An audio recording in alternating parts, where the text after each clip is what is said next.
Welcome to Money Talks, the ultimate financial news upload, where knowledge meets in Parliament join the money getter duo, CC and Cecil B, as we unravel the mysteries of finance Monday through Friday at 8 p.m.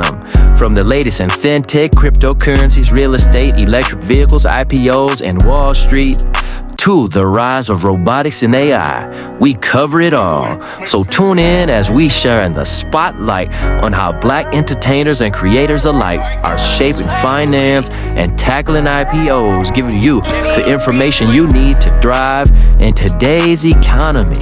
This is Money Talk. Good evening. Today is Tuesday, October 8th, and I am doing your daily 8 p.m. Money Talks upload. So today we're going to be talking about stocks, and we're going to be talking about 7 of the best long-term stocks to buy. These stocks all have a history of long-term outperformance. When it comes to long-term investing, there are 2 basic approaches. The first is to stick with your sleepy but solid companies with a history of long-term dividends and to just kick back and collect your quarterly checks. The second involves taking a more tactical approach based on long-term trends that can indicate long-term outperformance from share appreciation. The following stocks fall into the second. They have all outperformed the S&P 500 over the last 10 years and have unique value propositions going forward and give them a chance for success in the decades to come. So the first one we have is the American Water Works Co. This sector is utilities. The dividend yield is 2.1% and the 10-year return is 205% versus 190 for the S&P 500. At about $28 billion in market value, American Water Works is among the largest publicly traded utilities that deal with water services. For years, water issues have plagued the America West in states like California and Arizona, but the impact of climate change is increasingly putting pressure on communities around the nation to figure out safe and reliable sources of water. AWK has a deep expertise serving roughly 1,700 communities across 14 states with about 3.5 million active customers. What's more, it has an above-average dividend and a history of outperformance versus the S&P 500. Next, Apple. Sector is technology. Dividend yield is 0.4%, and the 10-year return is 800% versus 190 for the S&P 500. For many investors, tech icon Apple represents the best example of a stock that has generously delivered on its long-term investing thesis. Consistent double-digit revenue and earnings growth along with a history of innovation to maintain its tremendous brand power makes Apple the envy of just about any other consumer products company out there. The company doesn't offer a tremendous dividend yield at present, but it is committed to sharing more profits with investors every year. Adjusted for about a 7-1 split in 2020, dividends have surged from about 6.7 cents per quarter a decade ago to 25 cents per quarter at present. That income growth along with tremendous share appreciation makes it a long-term stock to watch. Next up, we have Blackstone Inc. The sector is financials. The dividend yield is 2.2% and the 10-year return is 400% versus 190% for the S&P 500. Regularly ranked as one of the 15 largest money managers on the planet, Blackstone has more than $1 trillion in assets under management and bills itself as the largest alternative asset manager, differentiating itself from retirement giants like Vanguard Group. In particular, BX is known for its world-class private equity investments and hedge fund arm that provides high net worth individuals with elite opportunities. For most of us, scraping together a few $1,000,000 to meet the minimum investment threshold to become a Blackstone client isn't realistic. But if you want a piece of that long-term success of the Wall Street Titan, the publicly traded stock is much more affordable and has an impressive history of outperforming. Next up, we have Church & Dwight Co. Inc.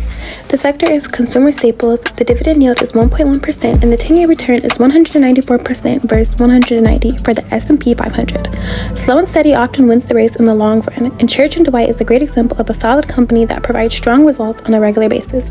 Its consumer brands includes various Arm & Hammer cleaning and personal products, Orajel Dental, Caroline's, Trojan condoms, and a host of other products you will recognize from your own cupboard or medicine cabinet. It's not a particularly glamorous business, but CHD has proven resilient even as other old school staple stocks have fallen out of favor lately thanks to changing consumer tastes. Next, we have Dexcom Inc. The sector is healthcare. The dividend yield is none, and the 10-year return is 194 versus 190% for the S&P 500. Among the smaller stocks on the list, Dexcom is only a $27 billion company specializing in medical devices. What makes it a great long-term stock to consider, however, it is that it has a special focus on glucose monitoring system and solutions for diabetics. Roughly 1 in 9 Americans have diabetes, almost 40 million people, and by 2035, the International Diabetes Project's almost 600 million people around the globe will suffer from a disease. Healthcare can be a bit volatile based on the product pipelines of big pharma companies, but DXCM is playing a long-term megatrend in diabetes that makes a good candidate for long-term success. Next up, we have Palo Alto Networks. The sector's technology, the dividend yield is none, and the 10-year return is 940% versus 190 for the S&P 500. One of just 2 stocks on the list without a dividend, cybersecurity leader Palo Alto also happens to be the number 1 stock when it comes to the 10-year returns, lapping the S&P 500 almost 5 times over. A $110 billion leader in the sector, Pawn W has a world-class clientele including Southwest Airlines and consulting giant Accenture PLC as customers. What's more, the company is predicting consistent double-digit revenue growth in the coming years. Last but not least, we have Prologis Inc. The sector is real estate. The dividend yield is 3% and the 10-year return is 230 versus 190%. Prologis is the largest stock in the U.S. real estate sector, but it isn't a traditional residential or office provider. Instead, this $117 billion firm specializes in industrial properties that include logistics and warehousing hubs. That is a great focus for several reasons, including the high barrier to entry given the size of these holdings, as well as the high growth potential in urban markets in the age of e-commerce. PLD is key part of the global supply chain with its warehouses, which include 1.2 billion square feet of space across 19 countries and host top clients such as Amazon and FedEx. Boasting long-term leases with top-tier clients, PLD has both the scale and expertise to remain dominant for many, many years to come. On our Information Meets Execution YouTube channel. You can also check out the 734 Listening Library YouTube channel for self-help shorts and audiobooks. Follow us on Instagram at 734.